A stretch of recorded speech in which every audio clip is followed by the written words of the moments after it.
Something weird going on today. Let's check everything over. MPPT doing what it's supposed to do. PWM doing what it's supposed to do. Will you guys hear this? The ferrite beads that I put on. They're all making weird noises. And it's only on this one. The PWM. It's not doing it on this one.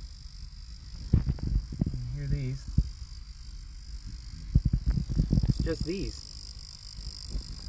It's really weird. Anybody explain to me what's going on?